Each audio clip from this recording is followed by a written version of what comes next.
Well, welcome to our fall CLE. I'm Krista Peach. I know I've met a lot of you before, but if I haven't met you, I am the Assistant Vice President at the American Arbitration Association. You should see, as arbitrators, you should see a lot of things come from me. I am joined by 3 no-fault standing committee members, and I will let them introduce themselves. Hi, I'm Jim Dunn. I see a lot of familiar faces, and some I don't, but I enjoy today's presentation. Hi, I'm Mark Ura. I practice in Hutchinson. I'm also one of the arbitrators that travel statewide, so if you are not an arbitrator that is traveling statewide but wish to do so, make sure you get a hold of the American Arbitration Association and indicate to them your willingness to serve statewide, because we're really at a loss of arbitrators in that capacity. So welcome. Angela Shackelford. I'm with the law firm of Boer and Giuliani. I'm practicing 20-plus years in the area of insurance defense and recently appointed to the No-Fault Standing Committee.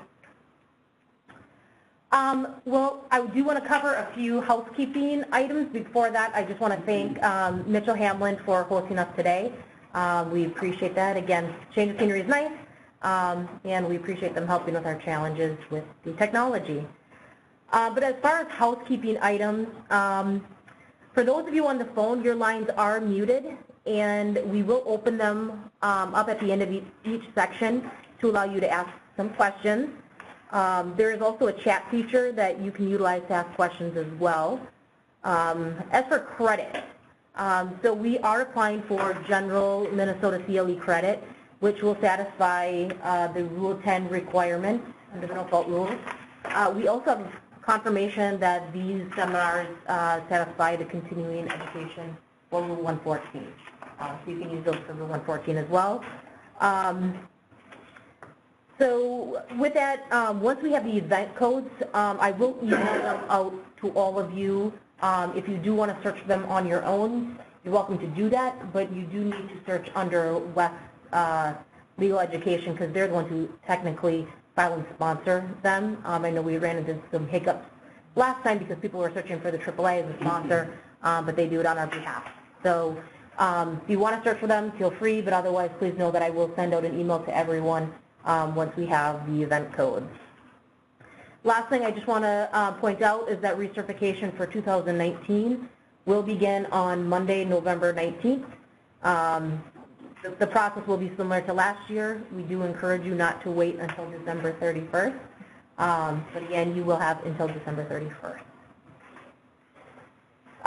So to begin our seminar today, we're going to start out with the slide here. We're going to start out with the impact of unprofessionalism and impartiality.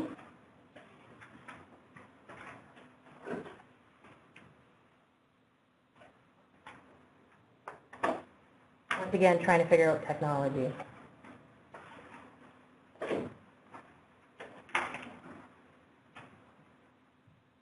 You have to use that, Mark.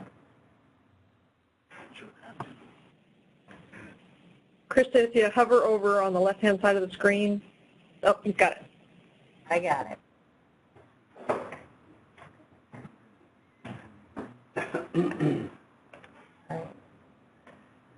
Unprofessionalism and the lack of impartiality in an arbitration proceeding has both a direct and indirect impact on the no-fault system. If we can go to slide number 3. Standard number 1 says an arbitrator should at all times act in a manner that promotes public confidence in the integrity and impartiality of the arbitration process. Standard number 3, an arbitrator should be patient and dignified and courteous to parties and witnesses, lawyers, and others in the arbitration process, and should require similar conduct of lawyers and others subject to the arbitrator's direction and control. And number 6 is an arbitrator should make decisions in a just, independent, and deliberate manner. One of the things that I did in looking at this was to ask people, and I tried to look at both the plaintiff side and defense side, and ask people about situations that they had encountered in an arbitration setting where they thought that maybe the arbitrator was not impartial, or they thought that the arbitrator was unprofessional in his or her conduct. I have 5 different scenarios, and what I'd like to do is go through each one and just ask if any of you have any comments about them, and then if you have questions yourselves about any of the situations that you've run into, then we can certainly talk about that. And I'm just going to read this to you. Here's scenario number 1. An arbitrator has listened to all of the evidence, followed by closing arguments. The arbitrator then gestures to the claimant to follow him or her out of the conference room. Within earshot of both attorneys, both the respondent's attorney and claimant's attorney, the arbitrator tells the claimant that the arbitrator has had a number of clients go to a particular treating provider where the clients have achieved relief of symptoms. It is the arbitrator's recommendation that the claimant seek treatment from that provider. Appropriate? No, does anybody say that is appropriate? Why isn't it appropriate? I mean, what's wrong with that? Okay, if nobody raises their hand, I'm going to pick on you. Yeah. Just like back in law school. Want to open the line? Sure. Cindy, do you want to open the line so those on the phone can chime in? Well, for one, is it fair to the system? The process in general? Why is it not fair? Krista, all the phone lines are open at this point. That might be Okay, those of you on the phone, you're creating a lot of noise.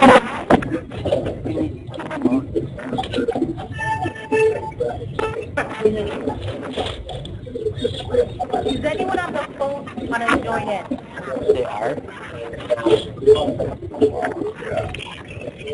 Okay, Cindy, go ahead and Take that as a no. Okay. Let's see. Yes. Well, it strikes, I'm Chuck Albert. It strikes me that there's an impartiality infraction by the arbitrator. Probably violates Section 1 or 2 where you are required to be impartial and fair at all times. And the response was that it shows impartiality, an impartiality infraction on the part of the arbitrator. Anybody else want to chime in? Yeah, Yes, Bruce? I mean, there's kind of a bigger picture is the whole point of the arbitration is for the arbitrator to make factual decisions about past treatment. Not, that's just completely, over the left field fence to do something like that. I mean, I can't imagine. There's the appearance of impropriety or appearance of a conflict of interest. Let's say this provider is the arbitrator's brother. Yeah, my brother will fix you up. I mean, that's, it's just... Well, that and he's stepping in the place of, this isn't his client. Right. What he's done is taken over the role of the claimant's attorney. And I don't, with basically no discussion, no anything, I think he's lost his place of who it is that he is in the triumvirate of the claimant's attorney, the respondent's attorney, the arbitrator. He confused the roles. And the responses were that it's not the role, in essence, it's not the role of the arbitrator to act as if he or she is an advocate for the claimant. So he stepped outside of his role as an arbitrator. Anybody else want to chime in on that? Well, the integrity and the fairness of the process as a whole, this gentleman here said, it sums it up. You're the finder of fact. You're making a determination as the arbitrator, and in order to maintain the propriety of that entire process, you can't be within earshot of the parties. It comes to the point where, too, you draw the line, do you go down in the elevator together when they're all together, or go to the restroom? I mean, I take it just as an example, starting out in the arbitration process, I explain to the parties, depending on your location, it's like, well, if I don't say anything other than hi. It's not to mean that we're not being collegial here. It's just that we're preserving the integrity of the process in and of itself. To maintain neutrality, everybody's going to be treated the same, and the parties understand that fact, before you get going, particularly if you have your office or the location you're conducting the arbitration has a little waiting room area, so you're not in the conference room with one party and not the other. It's one of those issues where you want to at least avoid any perception of promoting partiality on one side versus the other. You're to be impartial. So avoiding those types of situations at any circumstance you can is at least one of the best practices, particularly when I think it violates the admonition about avoiding even the appearance of impropriety. It just doesn't fit. It is over the left field sense. But it also is a technical violation that I think is direct communications with a party or counsel. The rules are very specific. It's Rule 21. Otherwise, there shall be no direct communication between the arbitrator and the parties. So if it came to a disciplinary hearing, that's what we, as the no-fault standing committee, would look at, among other things. And we might tell that arbitrator what the best practices are. That's He's no longer an arbitrator. Here's scenario number 2. The arbitrator has heard all of the evidence. During final argument, the arbitrator repeatedly interrupts respondent's counsel and challenges the attorney about the arguments that have been made.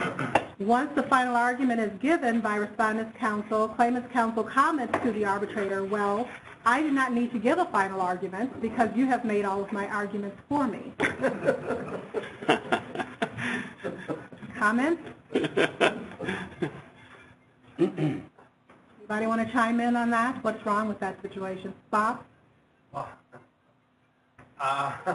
I, a lot of times, will tell the lawyers if you want to make final arguments, you can. Most of the issues are so clear-cut. I've never been persuaded by a final argument on either side that changes my opinion, but I'll never stop them from doing the arbitration. I don't interrupt them and ever make an argument in for one side or the other. It's just not appropriate. But that doesn't mean I have to have final arguments if it's just a straightforward case. If they want to make them, I'm happy to hear them. But they don't usually, they're all the same. And I think there are situations where the arbitrator might need clarification, maybe about an argument that's been made. And in that situation, yes, I think that that's appropriate to ask for clarification. But when what you're doing as an arbitrator is simply interrupting a person because you're not maybe enamored with the arguments that are being made, that I think that crosses and it's inappropriate. Yes. I wouldn't go as far as Bob. I tell the litigants, that they're welcome to make closing arguments. It's up to them. I never say, well, it's never persuaded me or anything. I mean, it's just completely up to them. But the other thing, though, like you say, Angela, that I would never interrupt the closing argument. But on the other hand, if you get to the end, for either side, like they're talking about, well, Dr. So-and-so says X, Y, Z, but they don't tell you with a date or, where it is in their materials or something. After the end, I might, even like say the record is closed or off the record, but I'm curious about you mentioned Dr. So-and-so. Can you point me to where, which record or what date or something just back, not that I probably couldn't find it, but it would just be a little more efficient. Something like that. But. And the comments were that that it's one person's indicated that he would not tell a person you should not give a final argument. If you want to give a final argument, that's certainly fine to do. But and that another person indicated that what he would do is to ask at the end of both of the final arguments if there are particular questions that the arbitrator has, and ask at that point for clarification. Ask if there is a particular place in the record that the person, the attorney, can point the arbitrator to that will help the arbitrator make an informed decision later on about which benefits are owed or which are not owed. I one personal experience, which is sort of like that. I think, and for some reason I remember this, the very first ARB I did for AmFam was in a rented, small office in Wayzata. The arbitrator was an older retired guy like I am now. And the petitioner's lawyer he starts doing his closing argument. And I'm completely new to no-fault arbitrations. And he gets wound up and he's, yelling and raising his voice and slamming the table and all that sort of, and I'm thinking, holy man, what did I get into here? And after a while, after about 15 minutes, the arbitrator says, counsel, can you wrap this up? I've got a meeting downtown in half an hour or something. And so it came to an end, but legitimately so, I thought, but, something like that. I mean, I've never done that, but as an arbitrator. I want to throw out how I see this. I see this closing argument as no different than if we have a motion hearing before a district court judge. We're in the middle. I've got this party saying X, I've got this party saying Y. I think it's perfectly appropriate. In fact, I think it should be encouraged if the arbitrator is confused to say, counsel, you're saying this case ends up in this result. What about this? What about that? What about the other thing? What page, as someone said earlier, are you saying Dr. So-and-so? Because I've read the reports, and come to my arbitration, and I'm the arbitrator, I will have read the reports, and I didn't see that there. Could you point that to me? Or things like transportation expenses, mileage. You see it all the time. What's the right mileage rate? What's this? I think it's not only appropriate, I think it's part of the process and should be encouraged to interact with counsel, both sides, right, and get clarified what really are the issues. So I guess I would take a little different tack than what I've heard so far. Yeah. I don't think it's bad. I think it's good for the process. And it certainly tells the claimant sitting there or the claim rep, when you see one of those people, this arbitrator's involved. Who cares and wants to do the right thing and get this straight. And that's the real difference between being an advocate or being the finder of fact. Are you clarifying a point of fact or clarifying a point of law that's being argued, or are you actually making an argument for the party? To the point you're not clarifying a particular issue and actually making an argument, then you cross the line.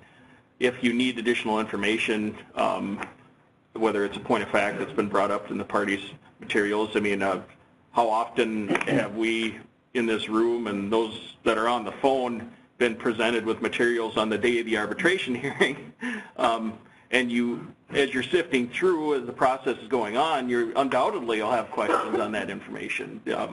Following up with those particular questions are appropriate, but I guess the key is going over that line. Where do you become the independent, fair and unbiased neutral, and when do you become an advocate for one position over the other? To the extent you're sliding down that scale towards advocacy, then it is a problem because you're the neutral finder of fact making a determination ultimately is to dispute. So I guess I don't agree with counsel about doing that stuff during his closing. I mean, we are not a judge. It's not an appellate argument or a summary judgment argument. I'm sure we've all done arguments in front of the court where we get half a sentence out and the judge starts pounding you with questions, so whether it's Court of Appeals or trial court, but that it's just a totally different thing. I just, like Mark said, and I believe afterwards, or if you get home and you read all the stuff and you, what about this? So you email, and I've always done it, through the case manager, I have a question for both lawyers. Please, send this question to them, and they do, and then, I've never liked direct communication with either attorney, but, that's more what my feeling would be. Just let them argue. And it's up, the other part of it is, it's not up to me as an arbitrator, I don't think, to help make someone's case. That's up to the opposing counsel either way. And I've gotten home and read all the stuff, and I think, God, why didn't they make, not just defense stuff, but why didn't they make this argument? Seems plain as day to me.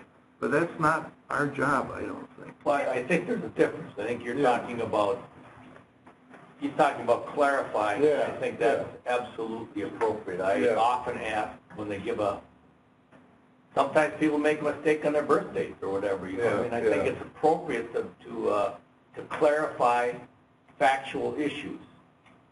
And I think that's what he's talking about. I think you're talking about making legal arguments. And I think it's exactly the distinction that you were saying. So you nailed it.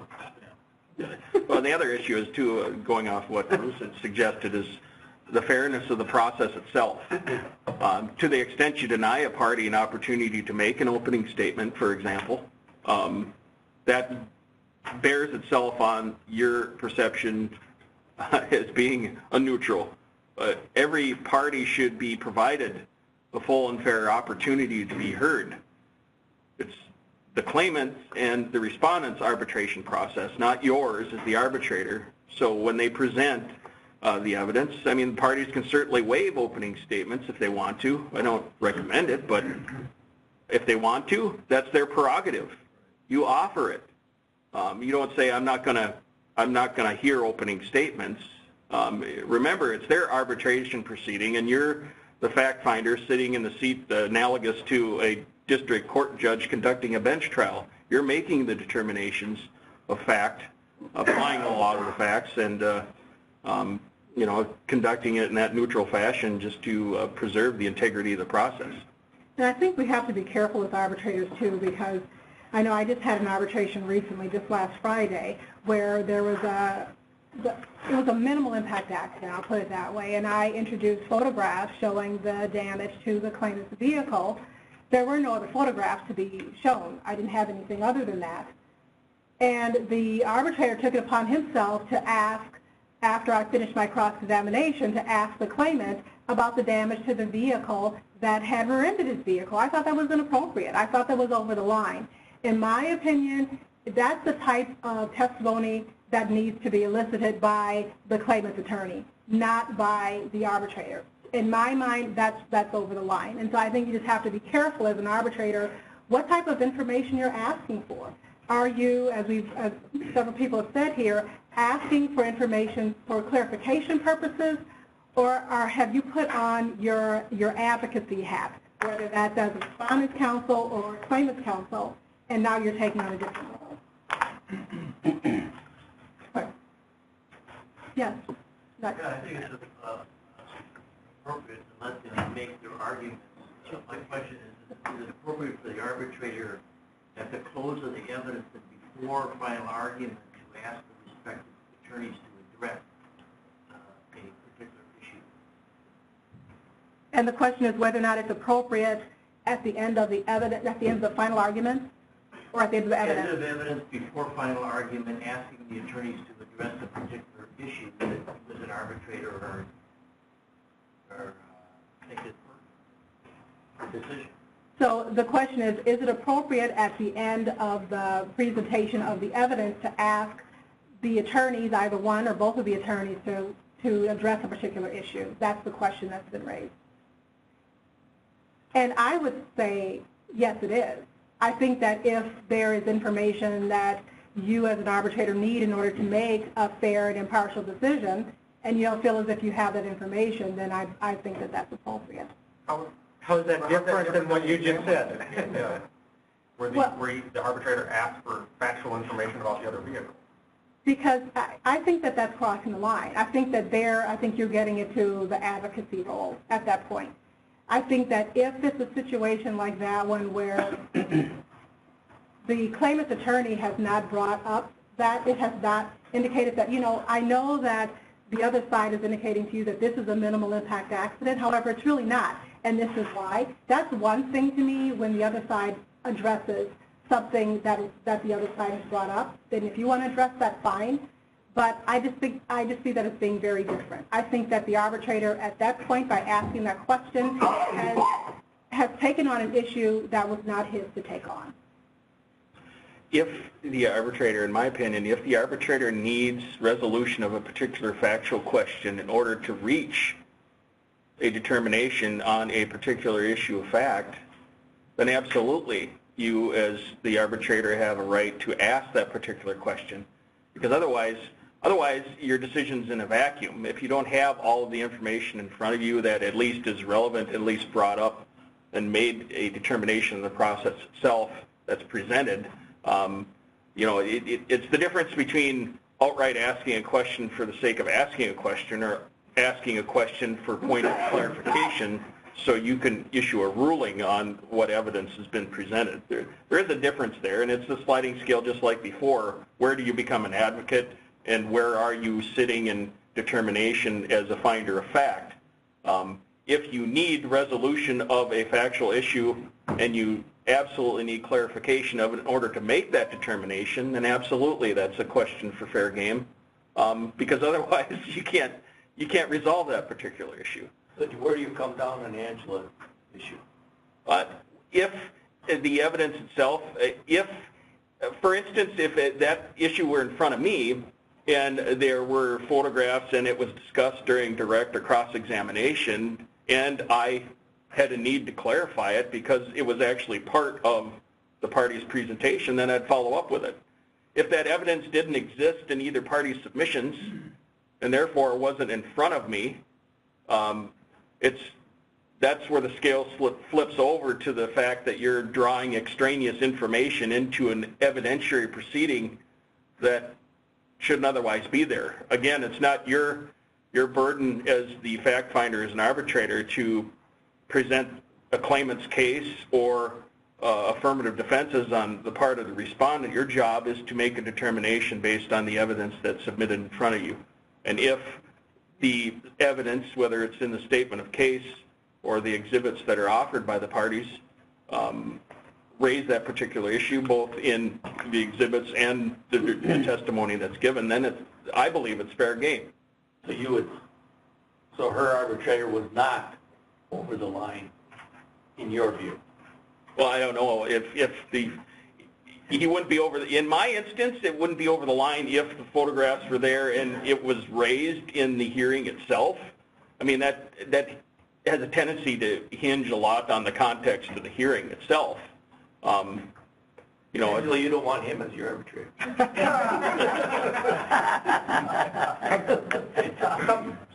Something similar that comes up a lot in arbitrations in regard to the mileage claim, which I understand is usually a small part, but it just always seems to be completely glossed over by the people involved.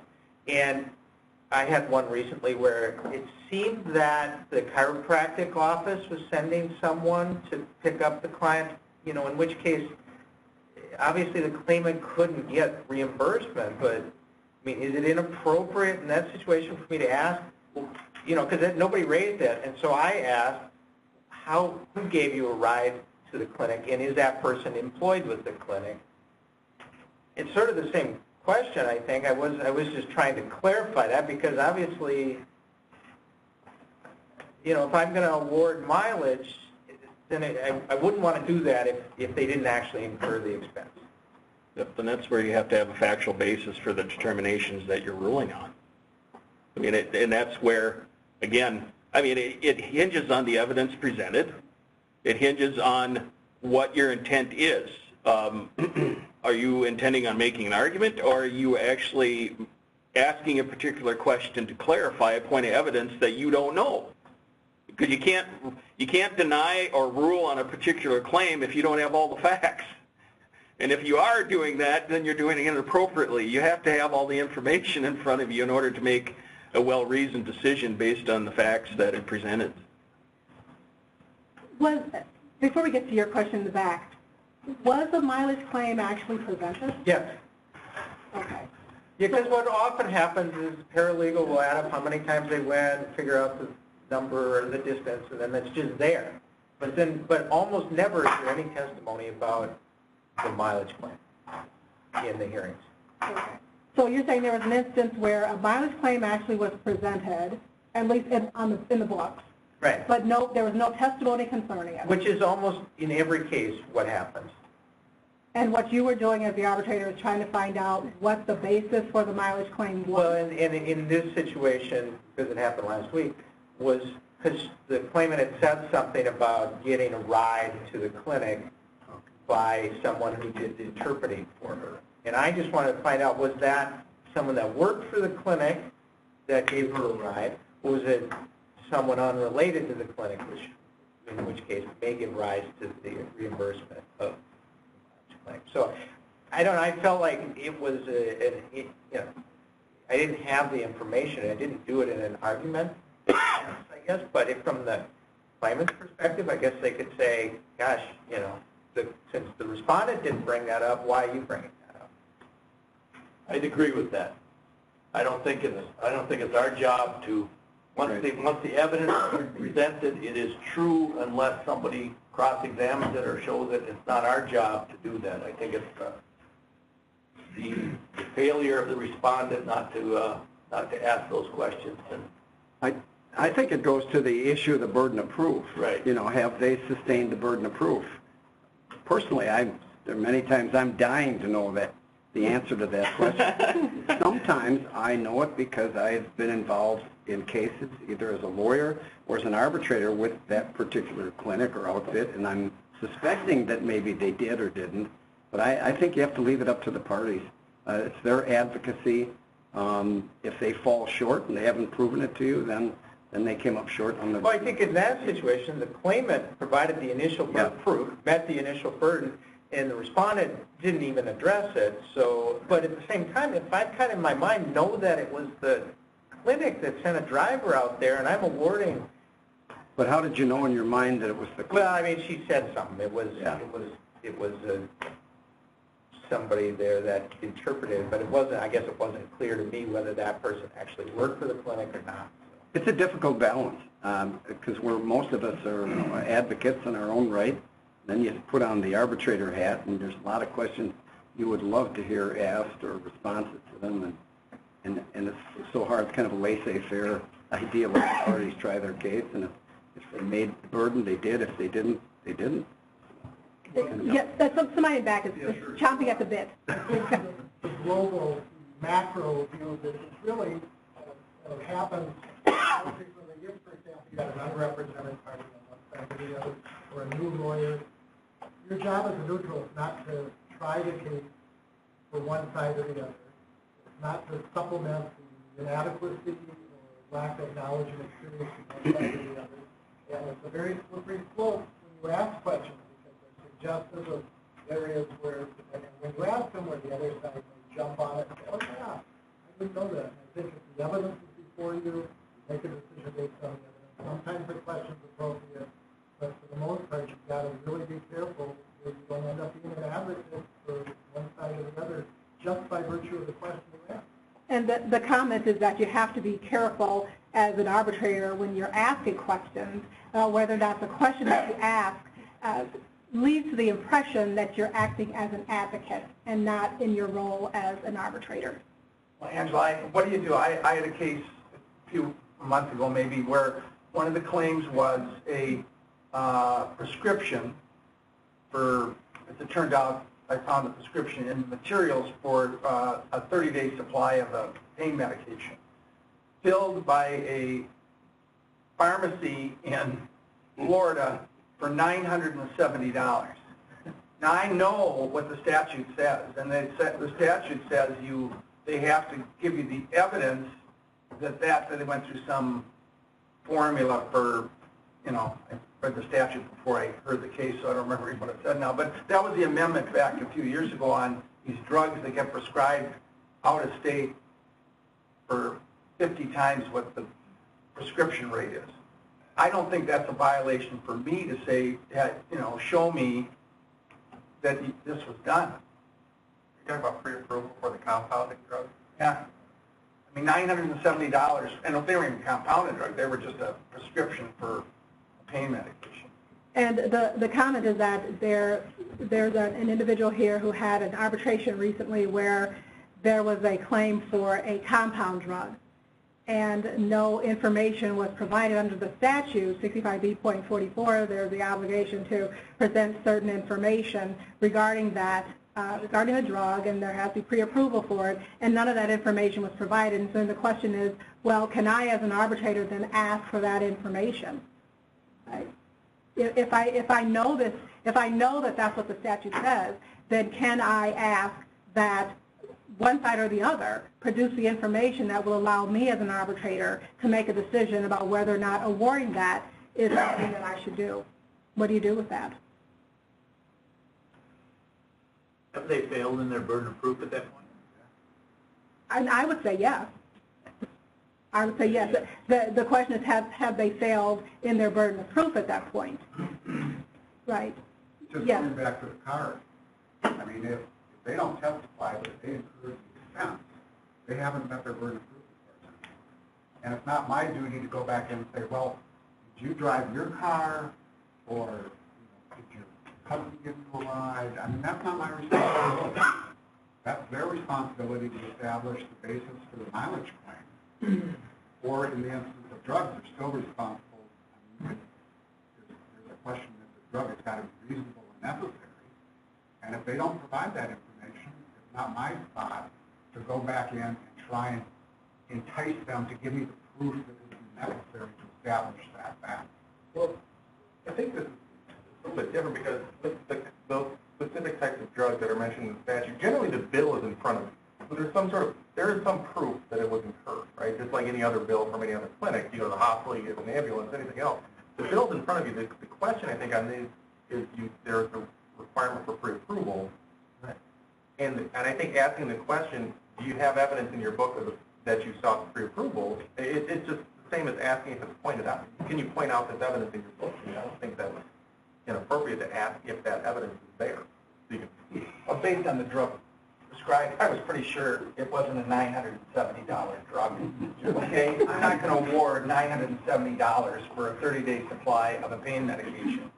I've got to ask that question. I don't find that being an advocate. That's just, Is there any cross-examination on that? Nobody crossed on that? nobody did anything. But it's in the statute. I always like it's nice when people come in and comply with the law first.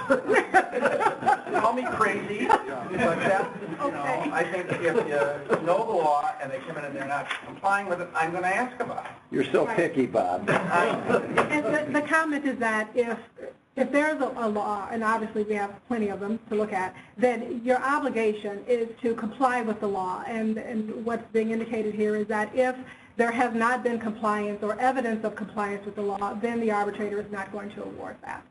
Let's move on to a couple more scenarios, otherwise we'll be talking about this for the next 25 minutes. All right, this is quick and easy. During both direct examination and cross-examination, the arbitrator is on his phone. It appears that the arbitrator may be checking emails, although no one can be sure. These are all these things that happen. I haven't made any of this up. Problem? Is that a problem? Eric? That is a huge problem. I've had this problem. And I called AAA about it and was told, well, we can't do anything about it, which drove me insane because I know the arbitrator was not listening. They were not paying attention. Most of the phone time was spent while my client was testifying under direct, and that was a huge problem. And I walked out and I went over to AAA. I got back to the office first. The hearing was at AAA, and I called and I said, this is a serious problem. And I contacted the respondent's attorney, and they said, yeah, I noticed that too. But yet, nothing was done about it. And did you file a conduct complaint? I know I called. I'm trying to think if I filed a written one or not. I don't recall having done it. This was a couple years ago. But I was incredibly unhappy with that.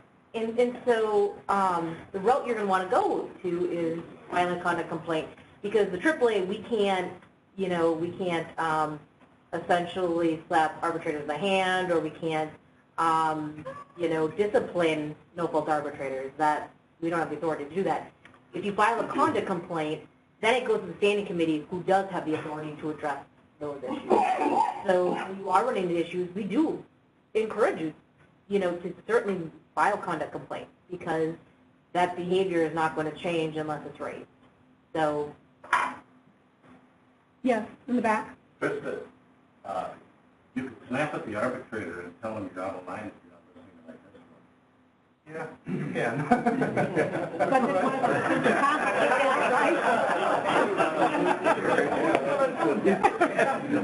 is George, you incredible. The comment was that you can snap at the arbitrator and ask that he or she get off the phone. And everybody's laughing about that because everybody knows that there are potential consequences for doing that, and you have to be very careful. Let me move on to another one. A wage loss claim is presented during direct examination. On cross-examination, the claimant admits that he or she had been fired from that place of employment just before the accident. There is an award of all of the originally claimed wage loss, notwithstanding that fact. And when contacted after the award was received, the arbitrator commented, "I know that the claimant was not truthful, however, the insurance company can afford it." No problem. Probably can. Anybody want to comment on that? I mean, that clearly that shows bias. I don't know how it does not show bias, and that's a problem. And whoever participates in this system, whether it be an arbitrator, a claimant, the attorneys, that's just a problem. I mean, and as an arbitrator, your obligation is to be impartial and to not only to say that you are, but to be that. And clearly that person was not. And then the question is, what is the recourse? Right? I mean, I think that's a question for another day, but what is the recourse when there's a situation like that? What do you do? And the arbitrator clearly knew that he stepped over the line. The final scenario I have here, an arbitrator has made this comment. "Well, I cannot comment on this because I have been told that I have to appear to be impartial." Another arbitrator's comment, "I cannot ask questions during the arbitration because I was told in arbitrator class that I have to appear to be impartial." These are all real life. I didn't make up any of these. Did you find out who taught that the arbitrators? Go through the process, and they indicate, as we all do, as we all have had to, that we will be impartial and that we'll be fair. And that's the obligation, right? That's the oath that we take. But do we follow it on both sides, right? I mean, it's not just plaintiff side, it's defense side. Are we taking off our hat as advocates and really looking at these claims in a fair and impartial way? I think we need to really ask, I think we need to ask ourselves that question. I've been doing this a really long time, and some of the things that I see are really bothersome. And when I listen to people talk about their experiences, whether on the plaintiff side or defense side, sometimes it's really disheartening to hear the comments. And it just shouldn't be this way. And there are many times when people simply look at an arbitrator strike list, and based upon who they see on that list, they say, "I'm going to lose," or "I'm going to win." It shouldn't be like that. That's not what this system was meant to do. And it's really unfortunate that that's what this has come to. But in a lot of cases, I think that's exactly what it is. Is it time for professional arbitrators? And I've wondered that. And the question is it time for professional arbitrators? Right? That's the question. Right, that's the question. And then you have to have people who actually know the system, right, who know the law, right? And how does that happen? And what is the expense involved in doing that? So I think that's a very good question. Well, you're going to triple or quadruple the price. And didn't we already go through this to some degree, Krista, when we got rid of the bank lawyers that I used to see in Hastings that had no clue what any of us were talking about and why we were bothering them? Yeah. Yes. So, one, yes, the community really wanted arbitrators who understood the law, that they didn't need to spend the first part of their arbitration educating them on no-fault law.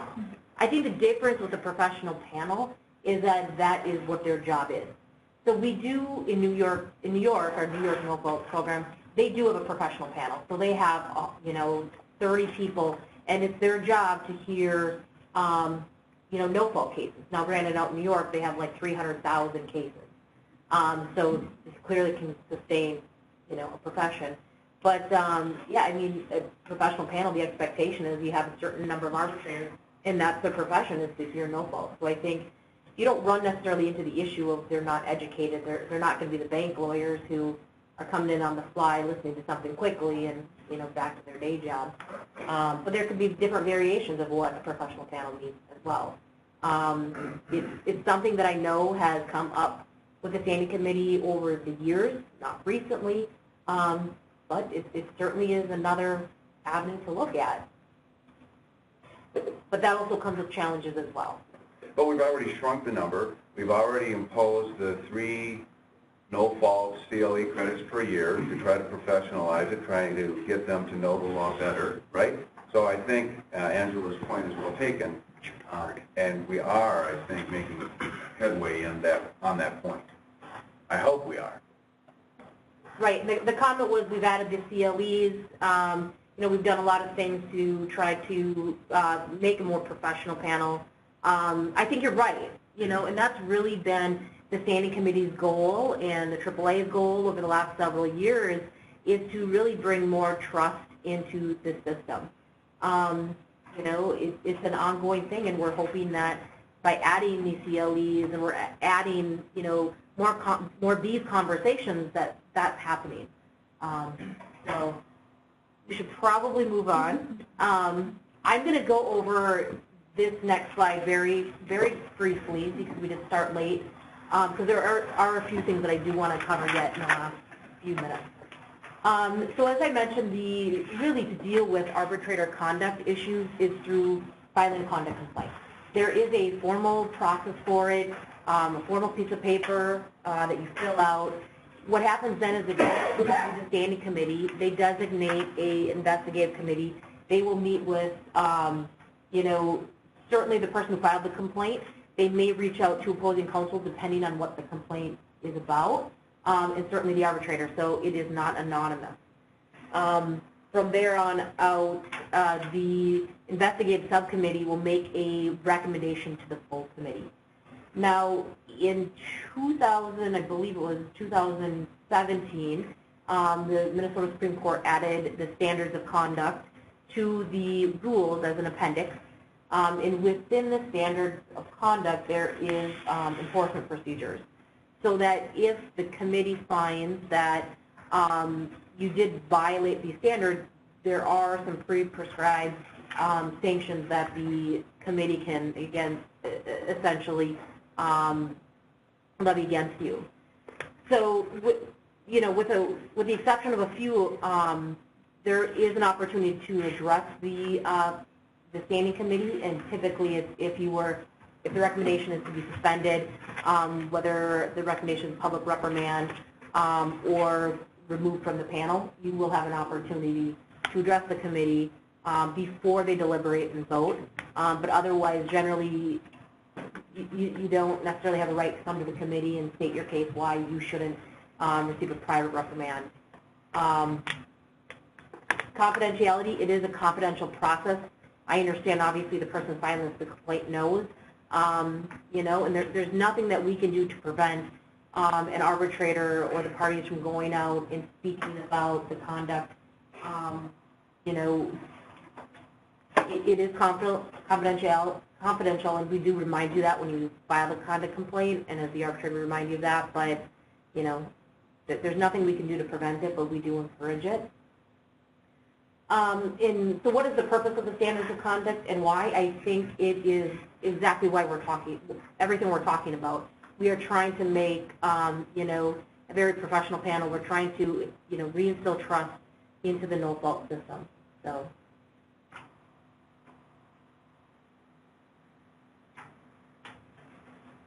how does an arbitrator's conduct impact representative's impression of the no-fault process? Similar to what Angela did, I did reach out to a few people to get a little bit more of a personal take, and also how can it impact, you know, the case beyond the no-fault piece. And so I reached out to people on both sides of the bar. And I'm going to just read these. I'm not going to ask for comments just because we got to wrap this up in a few minutes. So First one is, on occasion, I had the opposing counsel appeal the decision of the arbitrator to the district court due to some comments that the arbitrator made during the hearing that made the other attorney believe the arbitrator was acting in a biased fashion. The district court confirmed that there was no bias to overturn the award, but the appeal process built in an additional 6+ months for the payment of the award of my client's wage loss benefits to occur. This added time was quite detrimental to my client given that he remained out of work indefinitely at the time of the appeal. I sincerely believe the comments made by the arbitrator were not intended to be indicative of any bias towards defense or defense attorney, but the commentary was perceived by them in that way, which is what caused the appeal and additional delay in payment. I learned from this experience that less is more when it comes to sitting as an arbitrator. All right, the next one. The most common experience has been arbitrators asking questions of the claimant in an apparent attempt to fill in the holes in the case presented by one of the parties. This happens on both sides. I appreciate when an arbitrator asks me to address a particular point in my closing or ask questions of me during my closing to clarify my argument or have me respond to the counterpoint. But this can go too far. I have had arbitrators flat out argue with me during my closing. The most memorable was when an arbitrator said something to the effect of, have you ever carried a box of lettuce? Because I have. And I can't recall the rest of it specifically, but the box of lettuce piece was just funny and so inappropriate. Neither of our experiences with boxes of lettuce was relevant to the case, and it was clear to me at that point that the arbitrator was going to side with the other party. A male arbitrator winked at me once after a hearing. I wasn't sure if it was meant as I was going to win, or if it was just low-key sexual harassment.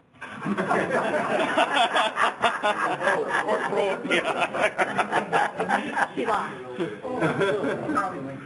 There are a couple of arbitrators that refer to me as young ladies. And the other party, Mr. So-and-so, represents this party, and this young lady represents this party. I find it disrespectful, especially when the male attorney gets a name. This is called the old guys, though. This is one particular. There is one particular person that I have to strike whenever he comes up because of his inappropriate behavior towards me outside of the context of the arbitration. It's disappointing to have to use a strike because of personal experiences of sexual harassment. I would like to emphasize that in 6 years of personal injury work, I've only been made to feel uncomfortable by a male colleague on 2 occasions. I find the large majority of my male colleagues to be supremely professional and appropriate. An arbitration in an outstate area where both the arbitrator and opposing counsel worked in the same building. They spent time both before and after the arbitration chatting like the friends they were. I don't mind a little friendly conversation, and I can't recall exactly what comments I thought crossed a line in this case. Maybe they were playing golf together later that day or something. I know personal injury is a small community, especially in outstate counties, but the extent of the familiarity gave the appearance of bias, in my opinion. I think the biggest thing I was surprised about was the comments on the sexual harassment. In the last 2 years, we've talked about misconduct a lot, and I've heard, a lot of anecdotal stories, and I've heard comments.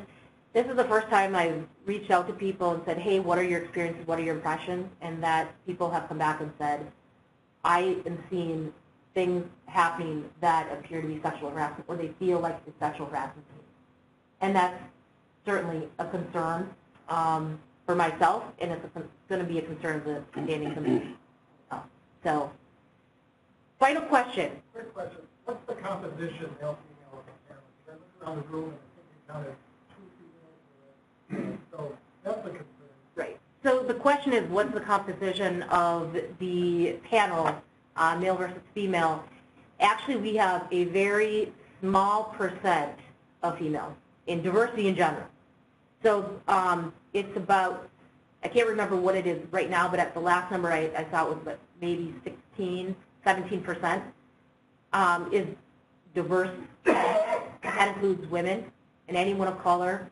So the only challenge is it's self-identification, so someone may choose not to identify themselves as diverse, but the reality is the percentage is very small, and I know that it is a concern of the Minnesota Supreme Court, and they have been pushing the standing committee at trying to look for ways to increase diversity amongst the no-phone panel.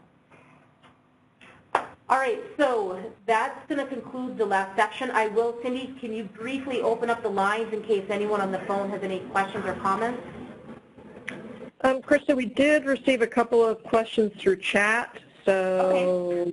I can read those back to you and then we can open the lines. Okay, go ahead.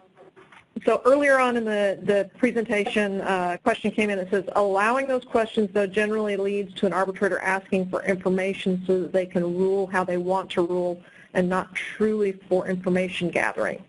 I don't know when that exactly came in the presentation, so it may be difficult to answer that. I think that was early on. To the extent an arbitrator needs to clarify a factual issue, again, moving down that sliding slope, are you doing it to clarify an issue of fact, or are you doing it to make a certain argument on behalf of one party or the other? Like we discussed early on, it's not the arbitrator's job to meet the party's burden of proof on a claim or an affirmative defense.